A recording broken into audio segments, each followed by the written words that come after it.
Ese wari uzi ko Aston Hall yise Kagarara Aston Small bataranabonana? Nibyo, wabyumvise neza.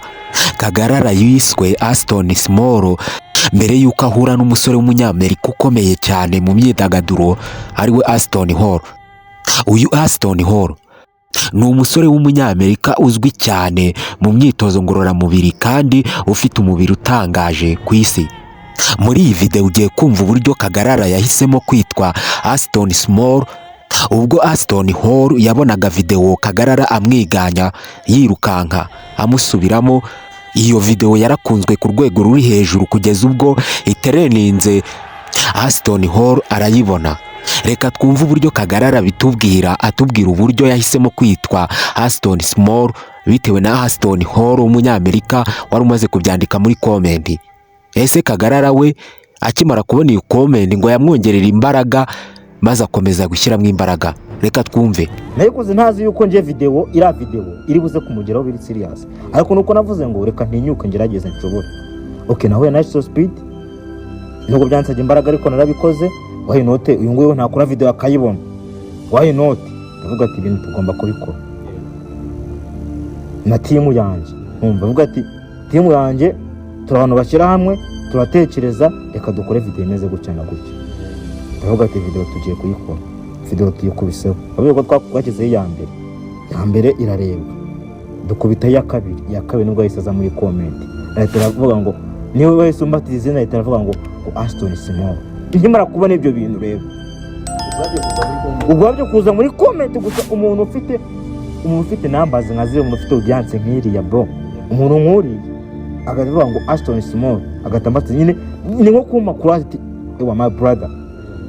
Nese mvuga ati ngenda ndavuga ati nahise mvuga ati ndahenzabyo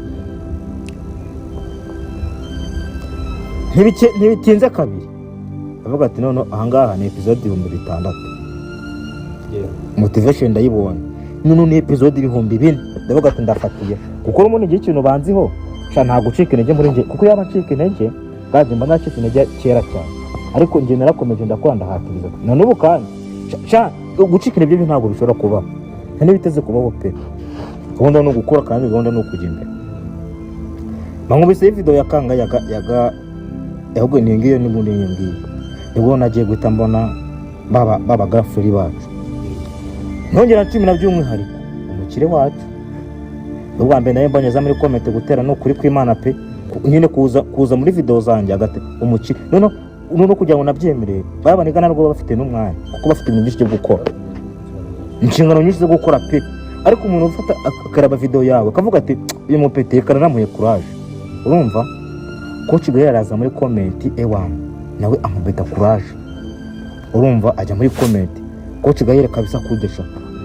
Urumva bo turagiye Murungi Sabe abakubisemo nyanandeka Kagara to the world ewana.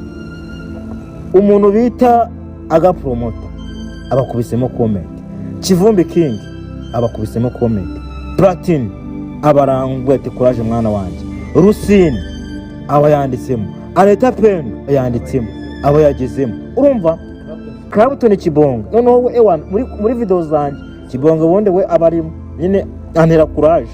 Buranje mfata yuko uyu muntu nkura asizemo comment bambwiye ati komeza ukore. Nguko uko Kagarara ahindutse icyamamare bitewe nuko yasubiyemo video y'umunyamerika ukomeye cyane mu bijyanye n'imyitozo ngororamubiri. Uyu Aston Hall afite miliyoni zirenga 18 zimukurikira ku mbuga ze. Ni icyamamare gikomeye cyane. Mu minsi ishize bivuga ko Kagarara yaba yarajyanywe ahantu hakomeye cyane hacururizwa imodoka hagahitamo imodoka ihenze. Amakuru atugera havuga yuko iyi modoka Kagarara yaba yarahisemo yaba ifite agaciro kangana na miliyoni 200 z'amanyarwanda. Kagarara ntabyo aratangaza bijyanye n'iyi modoka, ariko uyu mugabo ni umugabo ukomeye cyane muri Amerika, afite amafaranga. Mu magambo Kagarara akunda gutangaza avuga yuko Imana ariyo yabimufashijemo nta ruhare rwe rurimo. Nubwo yagerageje agakora cyane ngiyo ataza kugira Imana nta kimwe yari kugeraho. Kagarara mu biganiro byo byose akunda kuvuga ko Imana ariyo yabimushyigikiyemo. Iri ni ijambo ukwiye gufata mu mutwe wawe ko Imana ishobora kukugeza ahantu utari wabasha kugera. Imana ikugeza hahandi buri wese atekereza ko utahagera, cyane cyane nk'uyu ufite ubumuga bw'ubugufi. Ubu ubajije Kagarara ukamubaza abamuciye intege, ushobora gusanga ari bo benshi kurusha abamugiraga inama. Abamukomezaga bamubwira yuko hari aho azagera, ushobora gusanga ari bo bake ugereranyije n'abamukomezaga yuko hari icyo azageraho. Imana yonyine niyo yari izi ko umunsi umwe Kagarara azaba avugwa mu binyamakuru byose by'u Rwanda ndetse no mu mahanga. Azaba akurikirwa n'abanyamahanga b'abazungu ndetse n'abanyarwanda ndetse n'abanyafurika muri rusange, bavuga ko Kagarara ari icyamamare. Uyu munsi Kagarara yageze ku rwego rwo hejuru. Iyi ni isaha y'Imana. Niba wizera ko Imana nawe izagushyigikira, andika amena.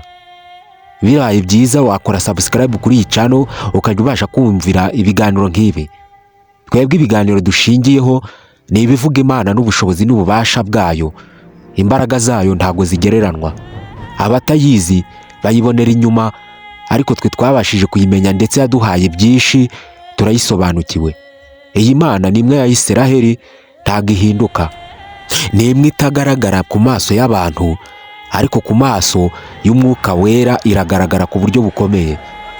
Iyi Mana yacu ifite ububasha n'ubushobozi bwo gutegeka, itegekesheje icyubahiro cyayo. Nta rindi zina rishobora kujya hejuru yaryo usibye iry'Imana Data isumba byose.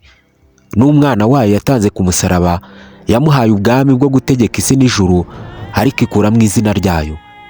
Herode yagerageje gusuzugura izina ryayo, maze imucisha bugufi ahindika inyo. Nebukadinezari nawe yagerageje guhinduka, ashaka kwiyogeza mu mutima ndetse no kwiha icyubahiro cy'Imana, maze imuhirishisha imyaka 7 yose arisha nk'intungo. Iyi ni Imana ikunda icyubahiro kandi ifuha, ariko nabwo ni Imana itanga icyubahiro ku wayigihaye. Niba wizera Yesu nk'umwami n'umukiza wawe, kandi like kuri video, sharing iyi video ku bandi nabo babashe kwiyumvira ububasha n'ubushobozi bw'Imana isumba byose, ariyo Mana yatanze umwana wayo w'ikinege kugira ngo tubashe gukira urupfu. Ngewe ushobora kuyivuga ubushobozi n'ububasha bwayo simbigereho, ariko umuntu ushobora kubivuga neza ni Eliya yajyanye mu ijuru. Ariko no mu isi ku bantu bashobora kuyivuga neza mukabyumva, na Kagarara arimo, kubw'uko Imana iri kumuha icyubahiro mu Rwanda ndetse no mu mahanga. Iyi Mana yacu ifite abahamya benshi mu gihugu cyacu bashobora kuguhamiriza ko babonye byinshi kubera gukurikira iyi Mana. Ni Imana itanga icyubahiro ku muntu wayigihaye. Bashimiye ko muhora mudukurikira. Ntiwibagirwe gukanda aho handitse subscribe kugira ngo ujye ushobora kutwumva buri munsi. Niba utarahakanda bizakugora kongera kumva iki kiganiro ari gishyashya. Shimiye wowe wabikoze, kandi shimiye nawe ugiye kubikora. Imana ibahe umugisha, namwe bashyigikire mu byanyu. Ndabashimiye.